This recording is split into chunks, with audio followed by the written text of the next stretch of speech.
My husband's hand was still warm when my world ended, and began again at the exact same moment. The hospital room smelled like antiseptic and dying flowers. Someone had brought a bouquet of white lilies 3 days earlier, and the petals had begun to brown at the edges, curling inward like they were trying to protect themselves from what was happening in that room. The machines had gone quiet 12 minutes ago. 12 minutes. I know because I counted every single one of them, sitting in that vinyl chair that had molded itself to the shape of my grief over the past 72 hours, holding Edward's hand and watching the stillness settle over his face like something gentle, like something that had finally, mercifully, arrived. Edward Hargrove, my husband of 31 years, the man who had built an empire from a single hardware store in suburban Chicago and turned it into a real estate development company worth $240 million. The man who used to bring me coffee in bed every Sunday morning without being asked, who remembered the name of every single employee who worked for him, who cried at our daughter's ballet recitals and thought no one noticed.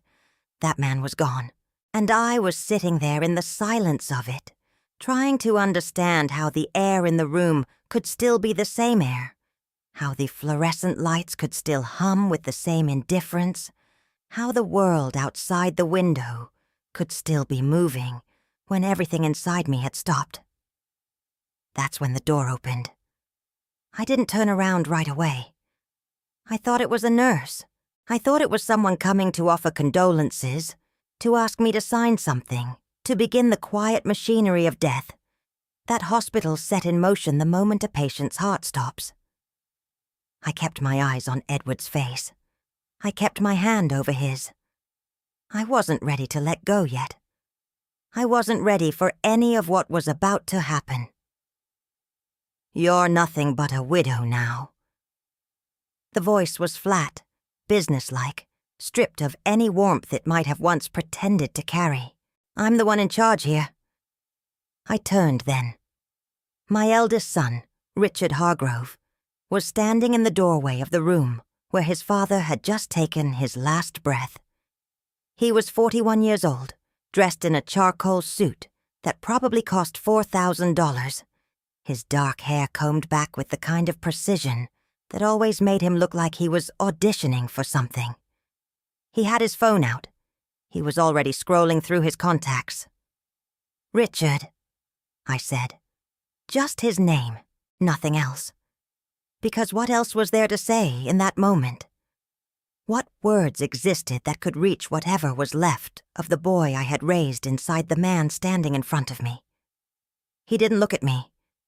He found the number he was looking for and raised the phone to his ear, already turning toward the hallway. "We'll talk about the estate later," he said like it was an afterthought. Like I was an afterthought. "Get the lawyers on the phone," I heard him say to whoever picked up on the other end. "It's done. It's done." Those 2 words. I sat with those 2 words while my husband's hand grew slowly cooler in mine. "I want you to understand something before I go any further. I want you to understand it because I think if you're watching this, if you found this video, and you're sitting wherever you're sitting right now, something in you already knows what I'm talking about. You already know what it feels like to be reduced, to be looked at by someone who is supposed to love you and see in their eyes that you have become, in their calculation, an obstacle, a variable to be managed, a problem to be solved. But here's what Richard didn't know, standing in that hallway making his phone calls while his father's body was still warm. Here's what none of them knew. Edward had known. He had known for a long time, and he had prepared. If this story is speaking to something in your heart right now, if you've ever been underestimated by the people who were supposed to stand beside you, I need you to hit that like button before we go any further. Subscribe if you haven't yet, because this story is going to go places I promise you aren't expecting. and leave me a comment down below. Tell me, have you ever been in a room where someone showed their true face the moment they thought you had nothing left? Tell me. I want to know. Because Donna Hargrove, that's me. She wasn't done. Not even close. It was Carol who came in next. Carol Whitmore, my best friend since the 7th grade at Westfield Middle School in Naperville, Illinois. The same Carol who had held my hand through 2 miscarriages and a cancer scare, and the death of my own mother 12 years ago. Carol, who had driven 3 hours from Milwaukee the moment I called her, because that's what Carol did. That's who Carol was. She didn't say anything when she walked in. She understood instinctively that there were no words for this particular moment, that words would have been an intrusion. She came and stood beside me and put her hand on my shoulder, and I felt, just for a second, like I could breathe again. And then she held her phone in front of my face. The screen showed a text message. The conversation was between 2 numbers I didn't immediately recognize. But as I read, as the words arranged themselves into meaning in my exhausted, grief-shattered mind, I understood. I understood everything. But I'm getting ahead of myself. To explain what was on that screen, I have to go back. All the way back to the beginning of what I thought was the most beautiful story of my life. I grew up in Naperville, Illinois, the second daughter of Thomas and Ruth Calloway. My father was a civil engineer who worked for the county, a quiet, methodical man who believed in doing things correctly the first time and never complained about anything ever. My mother taught elementary school for 30 years and made a pot of something hot for dinner every single night, even on the nights when she was exhausted, even on the nights when the weather was bad and she'd had a difficult day and her feet hurt. They were not wealthy people, but they were solid people, dependable people, the kind of people who showed up. I think about them a lot now. I think about the things they modeled for me that I didn't fully appreciate until I was much older, until I was standing in circumstances that tested everything I thought I knew about myself. They taught me patience. They taught me that your word is the only currency that can never be devalued. They taught me that the size of a person's character has nothing to do with the size of their bank account. A lesson I would spend the better part of 3 decades watching get proven true over and over again in ways I never anticipated. I met Edward Hargrove when I was 23 years old, at a fundraiser for a children's hospital that my mother had dragged me to against my will. I had just finished my master's degree in art history at Northwestern, and I was in that particular kind of post-graduation limbo where you have accomplished something significant but have absolutely no idea what comes next. I was standing near the silent auction table, half-heartedly looking at a framed photograph of the Chicago skyline that someone had donated, and I was thinking about leaving early, and that's when Edward walked over and said, in a voice that was surprisingly self-deprecating for a man who looked like he belonged on the cover of a business magazine, "That photograph is terrible, and I'm about to bid $5,000 on it, because the nurse who organized this event told me it's her grandmother's, and her grandmother needs the money for her medication." I looked at him. He looked back at me with this expression that was equal parts embarrassed and amused and something else, something I couldn't quite name yet, something that I would spend the next 31 years learning the name of. "That's the most specific explanation for a bad decision I've ever heard," I said. And he laughed. He laughed the way people laugh when they're genuinely surprised, when something catches them off guard and delights them.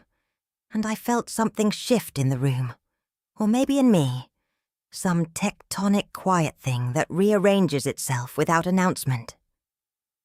His name was Edward Hargrove, and he was 30 years old, and he had just 6 months earlier sold his father's hardware store, a single location in Schaumburg, Illinois, and used every dollar of the proceeds, plus a bank loan that his friends told him was reckless, to purchase his first commercial property.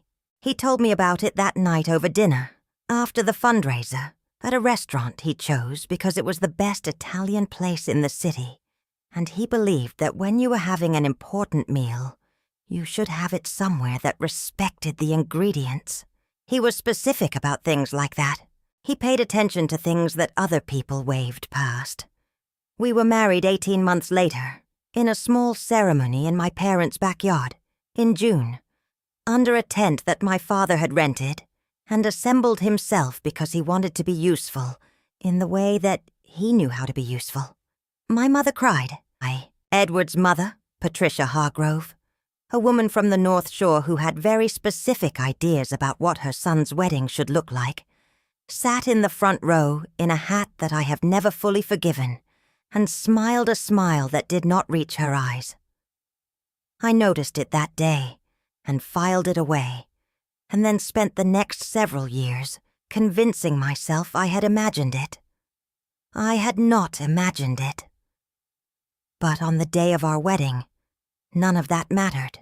What mattered was Edward taking my hands at the altar my father had built from cedar planks he'd sanded himself, and saying his vows in a voice that was quiet and completely steady, and meaning every single word. I know he meant them. I know it the way you know the things that are true without requiring proof, the way you know when you're warm or when you're cold, because some knowledge lives in the body rather than the mind. We moved into a 2-bedroom apartment in Lincoln Park. Edward went to work every day, and I took a position at an art gallery on Michigan Avenue, and we lived for those first few years with the particular happiness of people who have found each other and know it and are still a little astonished by their luck. We had dinner together almost every night. We went to the farmer's market on Saturday mornings. We argued about small things and made up quickly because neither of us had the temperament for sustained bitterness. We talked about everything, about our childhoods and our fears and the places we wanted to go and the people we wanted to become.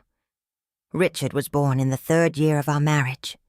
He came into the world at 2:17 in the morning, loudly, announcing himself with an urgency that he never really lost. He was a beautiful baby. I want to be very clear about that because it matters to me. Even now, even after everything.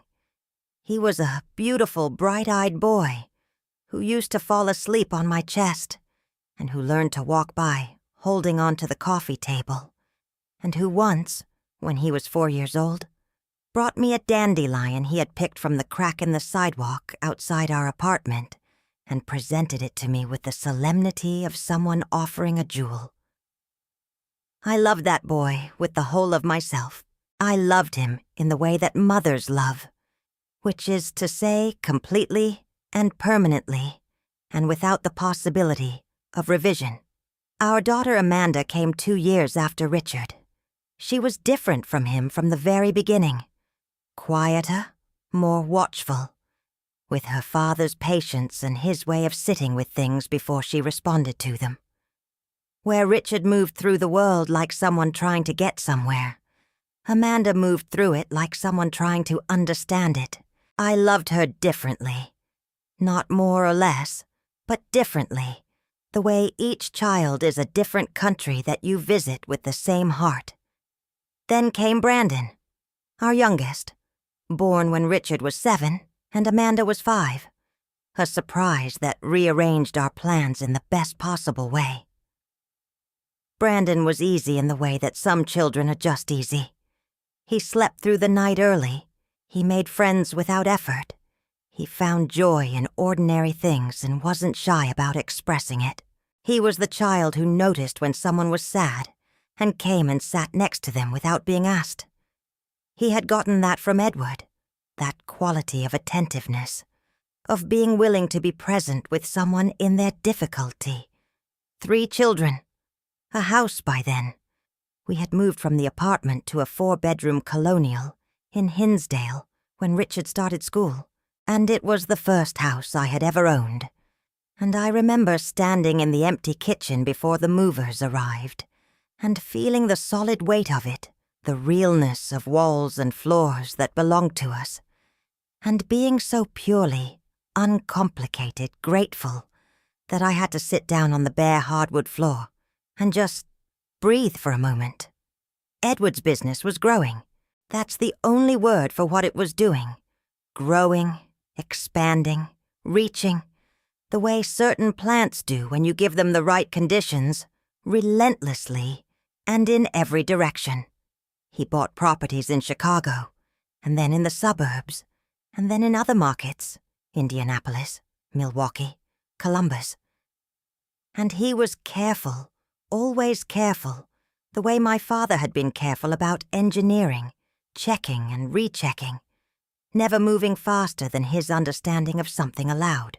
He brought on a partner, a man named Gerald Fitch, who handled the financial side of things while Edward focused on the properties themselves. And together they built something that neither of them could have built alone.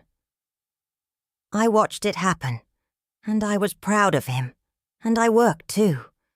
Not full-time after the children came, because we made that choice together and I don't have any regrets about it, but I consulted for galleries and I developed an eye for emerging artists, and I bought and sold pieces on my own account over the years, quietly, without making much of it, and that portfolio grew in its own way, in the particular way that patience and attention create, and it became something that belonged entirely to me. I mention that because it will matter later.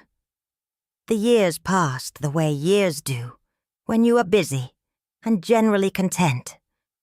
Not in a blur exactly, but in a compression, so that when you look back the distance between moments seems smaller than the calendar insists it should be. The children grew.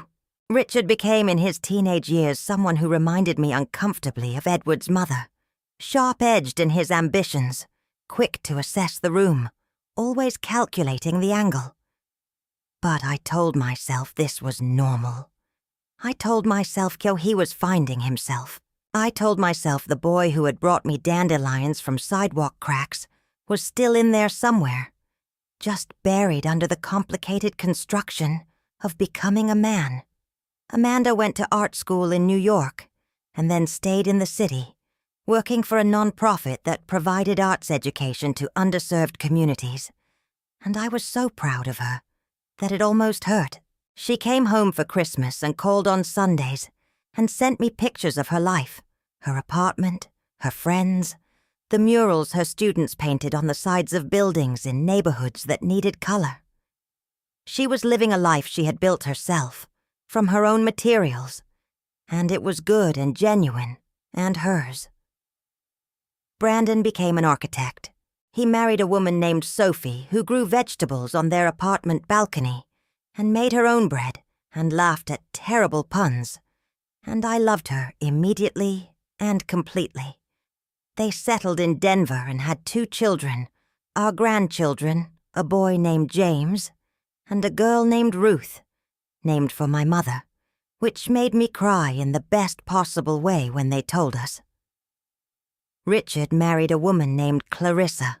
That's all I want to say about Clarissa's at this point, except that she had been, from the very first dinner we shared, the first Christmas she spent with us, the first vacation we attempted together as a newly expanded family. She had been extraordinarily interested in the business, in the numbers, in what things were worth.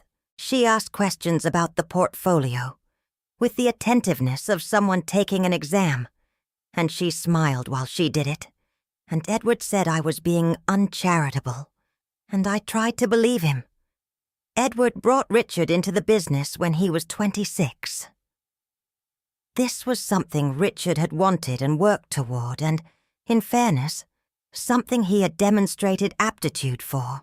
He was smart, genuinely smart, and he understood commercial real estate in the intuitive way that Edward did. And for a few years I watched my husband and my eldest son work together, and I thought, this is good. This is how it's supposed to go. The thing you build, passing to the hands that will carry it forward. But power does something to people. Not to everyone, not automatically, but to some people, in some quantities, given at certain times. Power does something. It reveals. It accelerates. It takes whatever is already there. The generosity or the smallness, the grace or the hunger, and it amplifies it until there's no longer any question about what you're looking at. I should have paid more attention to what power was revealing in Richard. But I'm getting ahead of myself again. The first cracks appeared so quietly that I nearly missed them. It was a Tuesday evening in October. Amanda had just called to tell us about a new grant her organization had received, and I was still warm with the pleasure of that conversation when Edward came home from work, looking like he'd aged 5 years since morning. He set his briefcase down on the kitchen counter and stood there for a moment, not moving, his hand resting flat on the marble like he needed the steadiness of it. "Long day?" I said, though it was clearly more than a long day. "Richard wants to restructure the ownership percentages," he said, just like that, flat and without preamble. "He came to me today with a proposal. He wants 60%. He says it reflects his contribution to the company's current growth." I put down the dish towel I was holding. "What did you say?" "I said I'd think about it." He finally looked at me. His eyes were tired in a way that went deeper than tiredness. "Donna. He had a lawyer with him. He came to that meeting with his own lawyer." I didn't say anything for a moment. I stood there in our kitchen, in the house we had built together, and I felt the first quiet tremor of something I didn't have a name for yet. "He's ambitious," I said finally, because I was still, even then, trying to find the charitable reading. "He wants to build something. That's not—" "He came with a lawyer, Donna." Edward's voice was gentle but firm. "To a meeting with his father. He came with a lawyer and a 70-page proposal, and he didn't look at me once like I was his father. He looked at me like I was a counterparty." I thought about that for a long time that night after Edward fell asleep. I lay in the dark, and I thought about the boy with the dandelion and the man with the 70-page proposal, and I tried to understand how you get from one to the other, what road runs between those 2 points, and whether any of it was my fault. That was the beginning of the end of my not knowing, because after that night I started paying attention in a different way, not looking for things to confirm my worst fears. I want to be clear about that. I wasn't looking for evidence to convict anyone of anything. I was simply paying attention the way you pay attention when someone you love has said something that worries you, with a kind of open and careful watchfulness, the way you watch a sky that might be turning. And once I was paying attention in that way, I began to see things, small things at first, the way Richard's conversations with Edward, when I was in the room, would pause and redirect when I walked in. Not guiltily, exactly, but deliberately. The way Clarissa started asking, at family dinners, questions about the trust structure, about what was in Edward's name versus what was in the company's name. Questions she framed as idle curiosity, but that landed with a specificity that idle curiosity doesn't usually achieve. The way Richard had begun, subtly, to position himself in conversations with the board members Edward had brought in over the years, planting seeds of narrative. Dad's getting older, he's not as sharp as he was, it might be time for some transitions. Seeds that he planted carefully, and then left to grow. Edward told me about a lunch he'd had with Gerald Fitch, his longtime partner, who had pulled him aside with the discomfort of someone who didn't want to be delivering the message he was delivering. Richard had approached Gerald about a buyout arrangement, a structure in which, in the event of Edward's incapacity or death, Richard would have the authority to execute decisions without board approval. He'd presented it as a contingency plan, as prudent succession planning. Gerald, who had known Edward for 23 years, and who had enough integrity to be troubled by what he was being asked to consider, had said he needed to think about it, and then had called Edward. "What did you do?" I asked Edward. "I thanked Gerald," he said. "And then I called our attorney, Margaret Osei. You remember Margaret?" I remembered Margaret. Margaret Osei was one of the most formidable estate and trust attorneys in the state of Illinois. A woman in her late 50s with reading glasses, she wore on a chain and a mind like a steel trap, and absolutely no patience for people who confused legal sophistication with moral authority. "What did Margaret say?" Edward was quiet for a moment. He was sitting in his study, in the leather chair he'd had for 20 years, the one he refused to get rid of because it had shaped itself to him, and he said that was worth something.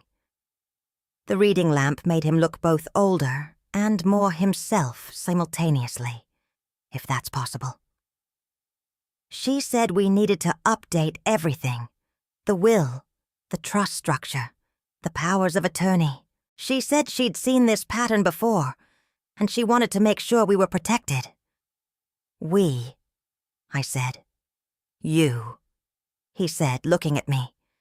"She said she wanted to make sure you were protected." That was 2 years before Edward's diagnosis. The diagnosis came in the form of a routine physical that wasn't routine at all. A routine physical that turned into additional blood work, that turned into a specialist appointment, that turned into a quiet office in a building near Northwestern Memorial, where a doctor with kind eyes told us that Edward had a rare autoimmune condition that attacked the nervous system, progressive and currently without a cure, and that with proper management, he might have 3 to 5 years of good quality of life before the rate of decline accelerated. 3 to 5 years. We drove home from that appointment without speaking. I don't remember who was driving. I remember the city passing by the windows and thinking how ordinary it all looked. The streets and the buildings and the people moving through their ordinary moments, and how absolutely nothing in the world had changed, except everything. That night, Edward sat across from me at the kitchen table, and he held my hands in both of his, and he said, "I need you to listen to me. I need you to hear everything I'm about to say, and then I need you to trust me." And I did. He told me that he had been working with Margaret for the previous several months, that he had restructured the trust, that he had made decisions about the business and about our personal assets that he wanted to walk me through. Decisions he had made carefully and with full awareness of what Richard had been attempting. He told me that he had spoken with Amanda and Brandon separately, that he had been honest with them about his concerns, that they had responded the way I would have expected them to respond, with grief about his illness, and with a refusal to be drawn into the calculations he was asking them to be aware of. He told me that he had documentation, that Margaret had documentation, that every step he had taken over the previous months had been witnessed, recorded, and stored in ways that Richard would not be able to access or alter. And then he said something that I have thought about every single day since. "Donna," he said, "I have spent 30 years building something, and the most important thing I built is not on any balance sheet. The most important thing I built is you.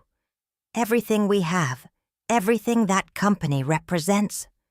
It belongs to you. It was always for you. And I need you to know that whatever happens, whatever anyone says or does or tries, I made sure. I made absolutely sure." His hands were warm. I remember the warmth of his hands. I want to stop here and tell you something. If you've been watching this, if you've gotten this far, you need to know that what I'm telling you is real. This happened. These were real conversations, real documents, real moments that I lived through, with my whole body and my whole heart.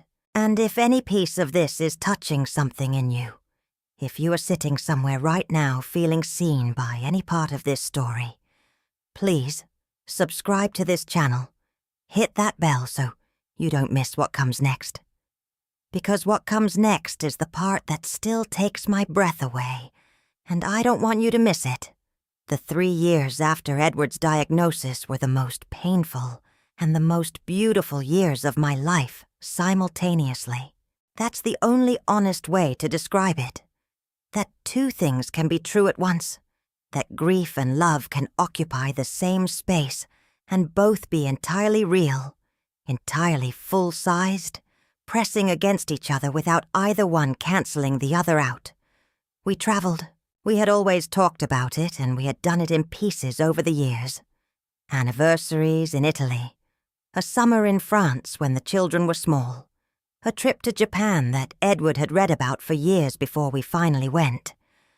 But in those 3 years we traveled with the urgency of people who understood that time was finite, which of course it had always been, but which we understood now in a new and clarifying way. We went to New Zealand and to Morocco, and to a small island off the coast of Portugal, where we rented a house for 3 weeks, and I painted watercolors on the terrace every morning while Edward read.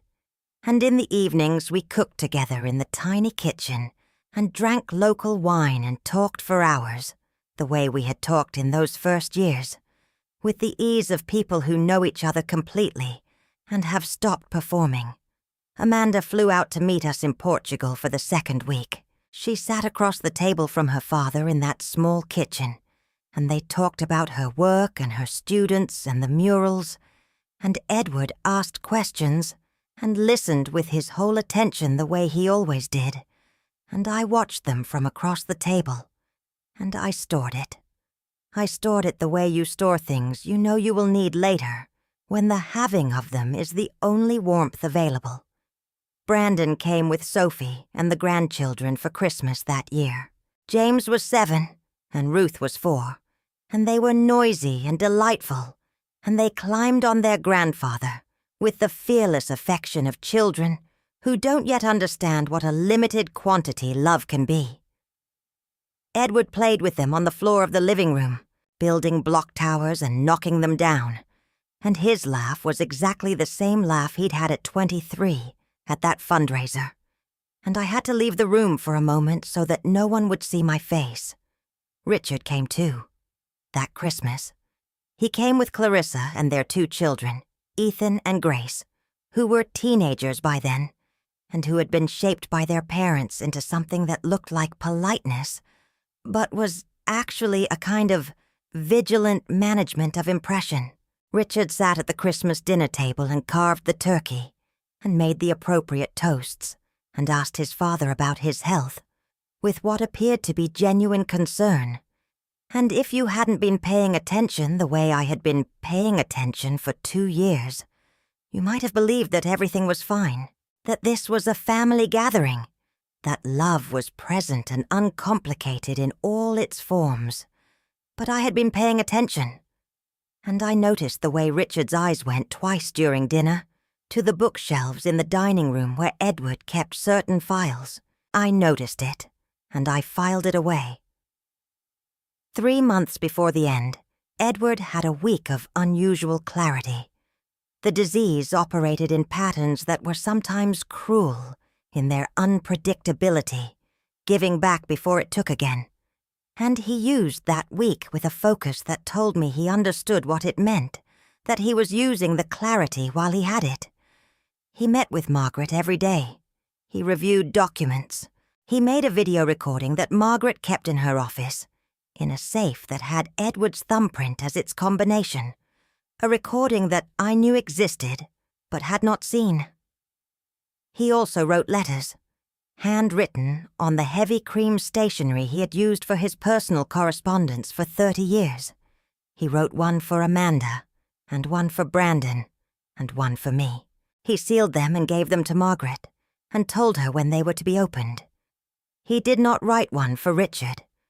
I knew this because he told me, in the quiet of our bedroom, one evening when the house was still and the lamp made a small warm circle, and he was sitting up against the pillows with the deliberate slowness that the disease had imposed on all his movements. He told me that he had thought about it for a long time, that he had written drafts of a letter to Richard and set them aside because he couldn't find in himself the dishonesty required to write something that would sound like a letter from a father to a son, when what he felt was more complicated than that, when what the situation required was documentation rather than sentiment. "I love him," Edward said. "I want you to know that. Whatever else is true, that is also true. He is my son, and I love him." "I know," I said, "but I stopped trusting him," he said, "and I don't know how to write a letter to someone I can't trust. I don't know what language that requires." I reached over and held his hand, the hand that had always been warm. "You don't have to," I said. "You've already done everything that needed doing."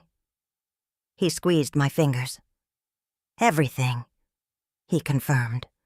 "Margaret has everything. You know what to do." "I know what to do," I said. He died on a Wednesday morning in March at Northwestern Memorial Hospital, in a room that smelled like antiseptic and dying lilies, with my hand in his and my face close to his, and my voice, very quiet, telling him things that were only for the two of us, things I will never repeat because they belong to us, and to that room, and to the 31 years that led to that morning. His hand was still warm when Richard walked in. "You're nothing but a widow. I'm the one in charge here." I bowed my head. I stayed where I was. I let him walk into that hallway and make his phone calls because I understood, in that moment, with a clarity that grief can sometimes produce, that everything Edward had worked to prevent was now in motion, and that the motion itself was part of the plan. Carol came in, and she put her hand on my shoulder, and she showed me her phone. The text messages on Carol's screen were between a number I didn't recognize and a number I recognized immediately as Clarissa's. Carol had a context for them that she explained to me quietly, her voice barely above a whisper, her hand still steady on my shoulder. A mutual friend, a woman named Patricia Marsh, who had been Clarissa's college roommate, and who had, over the years, grown increasingly uncomfortable with certain things Clarissa had said in her presence, had forwarded the conversation to Carol after reading about Edward's condition in the social pages of a Chicago magazine that covered philanthropic circles. The messages were from 6 weeks earlier. In them, Clarissa discussed, with a specificity and a calculation that removed any possibility of charitable interpretation, the plan she and Richard had developed for the period immediately following Edward's death. The plan involved several components. The first was to establish, as quickly as possible, Richard's position as the primary decision-maker for the estate by challenging Edward's final trust amendments on the grounds of diminished capacity. The argument being that Edward's illness had impaired his judgment at the time the amendments were made. The second component involved the family home, which they intended to have appraised immediately and listed, on the grounds that maintaining it would be financially impractical for a widow of my age without the income stream from the business. The third component, and this is the one that made the room tilt slightly when I read it, the one that made Carol grip my shoulder harder. The third component was a referral to a memory care specialist. Prearranged, the argument to be introduced after the estate challenge was underway, that I was showing signs of cognitive decline and might benefit from a more structured living environment. A more structured living environment. I read those messages twice, Then I handed the phone back to Carol, and I looked at my husband's face, and I took one long, slow breath, and I felt something happen inside me that I can only describe as a settling, like something that had been held at tension for a long time was finally allowed to release into its true shape. "Carol," I said quietly. "Yes," she said. "I need you to call Margaret Osei." "I already texted her," Carol said. "She's on her way." This is the moment, I think, when people who don't know me well would expect me to fall apart, when the widow, faced with the scope of what her family has done, is supposed to dissolve, is supposed to be overwhelmed, is supposed to need to be held up and carried through what comes next. But I had been held up for 31 years. Edward had held me up and I had held him, and together we had built something that was bigger than either of us alone. And part of what we had built, the quiet, careful, documented part, was exactly this contingency, this circumstance, the moment when Richard made his phone call in the hallway and thought he was beginning something. He was ending something. Margaret Osei arrived at the hospital 40 minutes after Carol texted her. She was wearing a dark coat and her reading glasses on their chain, and she walked into that room with the particular authority of someone who has prepared for this moment across dozens of careful, well-documented meetings over the preceding 2 years. She paid her respects to Edward with a brief, genuine moment of silence. Then she looked at me. "Are you ready?" she said. "Tell me what comes first," I said. What came first was a press of a button on Margaret's phone.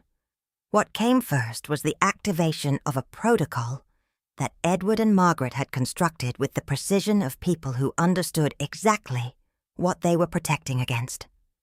The trust, the amended, restructured, thoroughly documented trust, was already in effect. It had been in effect since the moment Edward signed the final version 14 months earlier, in Margaret's office, in the presence of 2 independent witnesses and a notary, with their comprehensive psychological evaluation conducted by a specialist with no prior relationship to the family, an evaluation that established beyond any legal doubt that Edward had been fully cognitively competent at the time of signing. The challenge Richard intended to mount on the grounds of diminished capacity had already been anticipated and preempted with documentation of such thoroughness that Margaret had once told me, with a small professional satisfaction, that she had never in her career built a more airtight structure. The house was in irrevocable trust that had become irrevocable at Edward's death, with me as the sole beneficiary and trustee.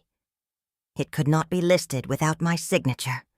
It could not be appraised without my cooperation. It could not be touched, my personal portfolio, the one I had built quietly over 30 years of paying attention to art and to value and to patience, was entirely separate from the marital estate, held in accounts that bore only my name and had never been commingled with the family's shared assets. Not $1 of it was subject to any arrangement that Richard could challenge or access.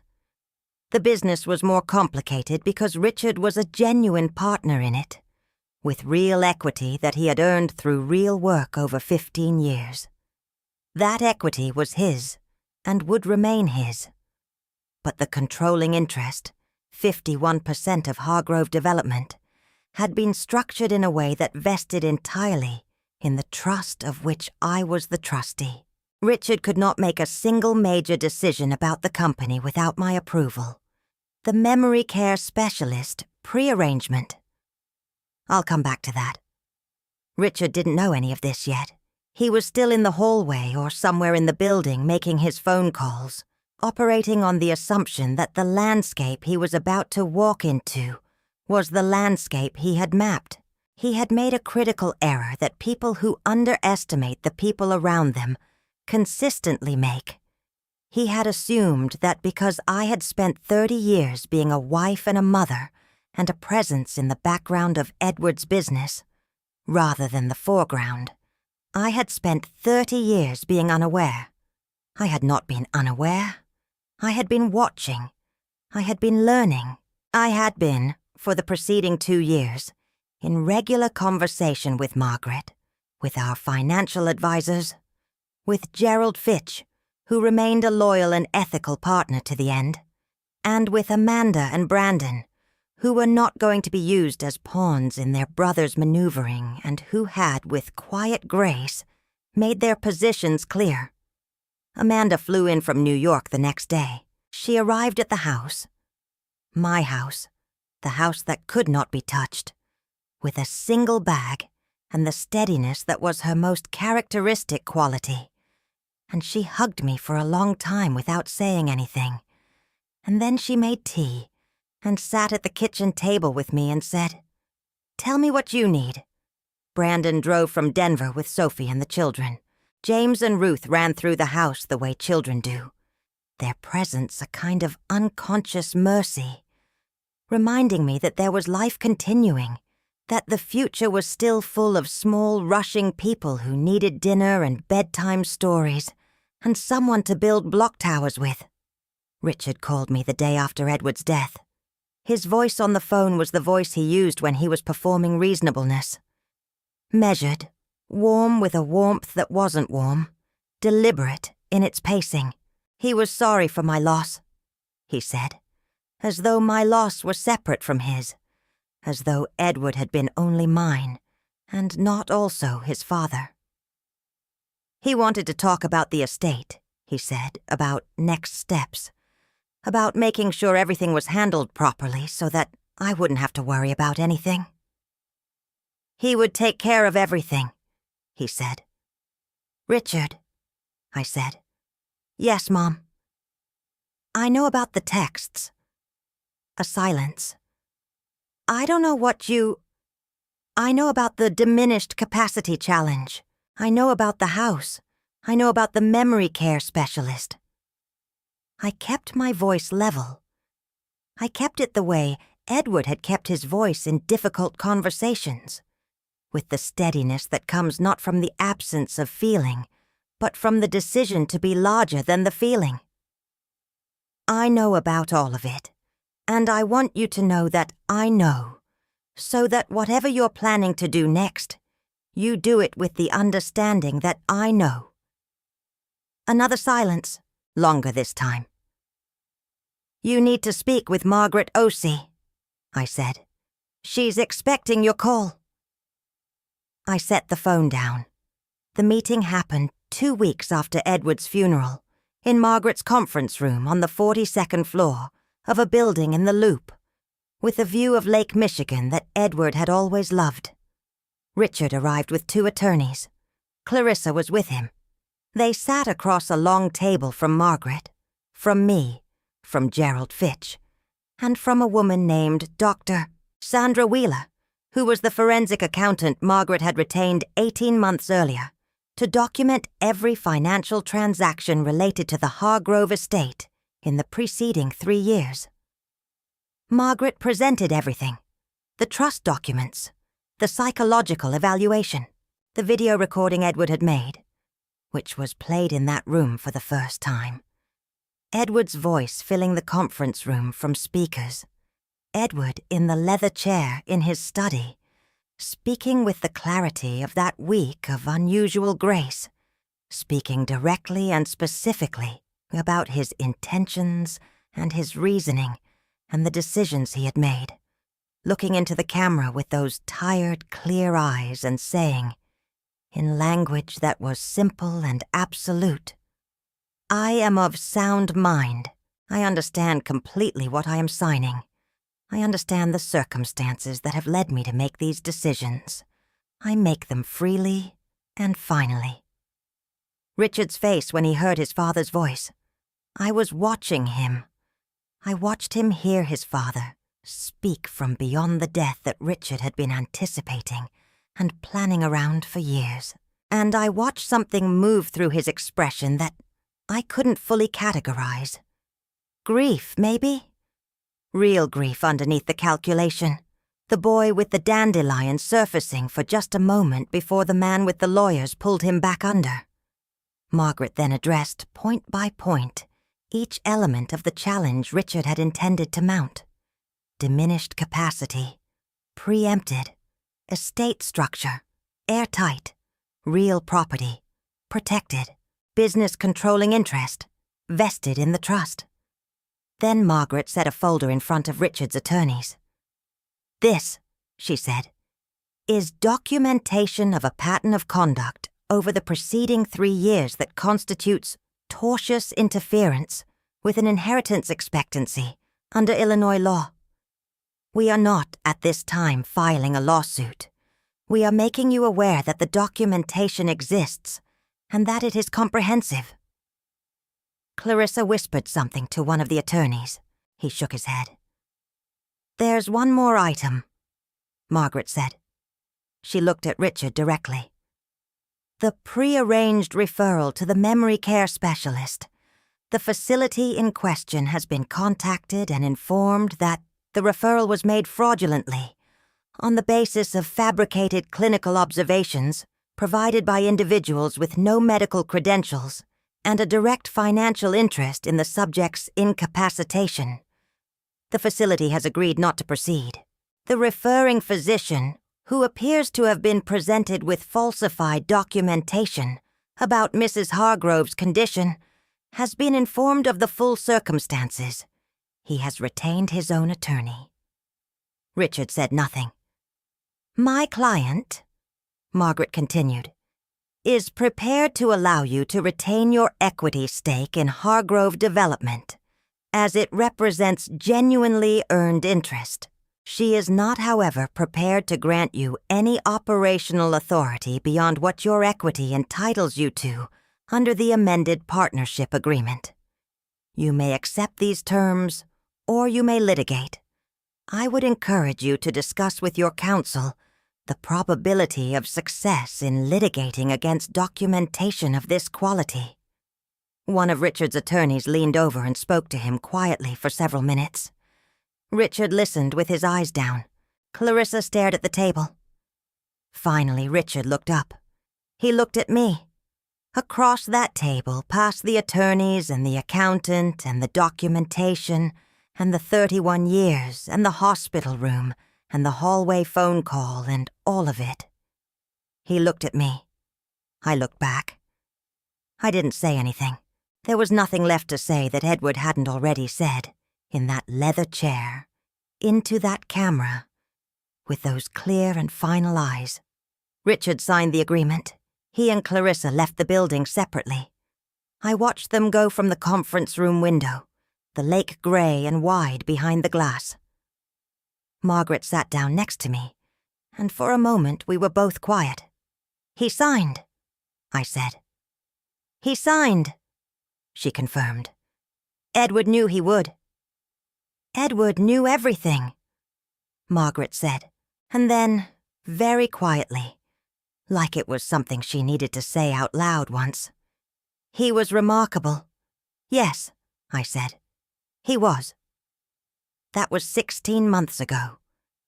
I want to tell you where things stand now, because I think you've earned the ending of this story, and because the ending matters as much as everything that came before it. I still live in the house. My house. The house that could not be touched. I have rearranged some of the furniture and painted 2 of the rooms in colors that are brighter than the ones Edward preferred. And I feel him approve of this from wherever he is, because he always wanted me to have my own colors. I grow tomatoes in the backyard now, something I never had time for before. And they are not particularly successful tomatoes, but I grow them anyway, because the growing of them makes me happy. And I have decided that things that make me happy deserve space in my life. Amanda visits often. She brought 3 of her students last summer, teenagers from the Bronx who had never left New York City. And I showed them the garden and the studio I've set up in the East Room, where the light is best. And we painted together, and I fed them, and watched them look at everything with the particular hunger of young people who have been shown that the world is larger than they knew. I think that was the best day I've had since Edward died, and I think Edward would have loved every minute of it. Brandon and Sophie and the grandchildren come for every major holiday, and several non-major ones. James is 10 now, and building things constantly. Model planes, circuits, structures out of whatever he can find. And I see Edward in him so clearly, it sometimes stops my breath. Ruth, who is 7, told me recently that she wants to be an artist. And when I told her that her grandmother had always been an artist, she looked at me with those serious dark eyes and said, "I know, Grandma. That's why I want to be one." I cried for about an hour after that. Happy tears. The best kind. Hargrove Development continues to grow. Gerald Fitch and I meet monthly to review the portfolio, and I have taken a more active role in the company than I ever expected to take, which has surprised some people, and surprised me also. I find that I am good at it. I find that 31 years of watching Edward think and decide and weigh has deposited in me a body of understanding that I didn't know I possessed until I needed it. I am not Edward, but I am his partner, still in the ways that matter. Richard retains his equity stake. He is not involved in day-to-day operations. I understand he is working on some independent projects, which I hope succeed for him. Not because I have forgotten what he did, but because I am my parents' daughter, and my parents taught me that forgiveness is not the same as trust, and that you can wish someone well without giving them a weapon. I have not spoken to him since the conference room. I don't know if I ever will. That is a door that remains where it is, neither open nor closed, waiting for something I cannot predict or force. Clarissa, I'm told, is in the process of certain clarifications that I will leave at that. Carol and I talk every week and see each other every month, and she remains the person I would call at any hour for any reason, and always will. The friendship that started in 7th grade at Westfield Middle School has lasted through everything life has been willing to throw at it, which turns out to be quite a lot, and it will last through whatever comes next, which is something I find genuinely comforting. I am 62 years old. I am a widow. I am the trustee of an estate that represents 31 years of two people building something together with full intention, and I carry that responsibility with the seriousness it deserves and the joy it is also entitled to. I have my art and my garden and my grandchildren and my friend and my children who show up and love me without calculation, and I have this. I have the knowledge that Edward saw clearly, and that his clarity protected me, and that the love of someone who truly sees you is the most durable thing in the world, more durable than greed, more durable than manipulation, more durable than the phone calls made in hospital hallways by men who think that a woman bowing her head means a woman surrendering. I was not surrendering. I was waiting. And I want to close with this because I want you to take it with you when you leave this video and go back to your own life, your own circumstances, your own rooms where things may be happening that are complicated and painful and not yet resolved. I want you to take this with you, the people who love you well, truly well, without an accounting of what they'll receive in return. Those people are the infrastructure of your life. They are the foundation that holds when everything else is tested. Edward was that for me. Carol was that for me. Amanda and Brandon and Sophie and Gerald Fitch and Margaret Osei were that for me. And I was that for Edward, and for my children, and for the people I've chosen to love across 62 years of living. Build that. Protect that. Pay attention to who shows up and who vanishes, and who makes phone calls in hallways while the person they were supposed to love is still warm. Pay attention. And when someone tells you that you're nothing, when someone looks at you in your grief and your loss and your exhaustion and decides that this is the moment to take something from you, remember that they can only take what you haven't already protected. Protect what matters. Edward did. And because he did, I am here. I am in my house with my tomatoes and my grandchildren and my 2 bright paint colors and my art, and I am telling you this story from a place of wholeness that a man in a charcoal suit tried to prevent, and I am so deeply, permanently grateful that I don't have the words for it. But I have this channel, and I have you, and I'm not done yet. If this story meant something to you, if any part of it landed somewhere real, please leave me a comment. Tell me what hit you. Tell me what it made you think about. Tell me your own story, if you have one, because I believe that stories are how we find each other across the distances, and I want to find you. Like this video, if you haven't already. Share it with someone who needs to hear it. Subscribe and hit the bell so you're here for what comes next, because I have more to say, and I intend to say it. I'm Donna Hargrove. I'm a widow and a mother and a grandmother and an artist and a trustee and a woman who grew tomatoes this summer that were mostly terrible and completely worth it.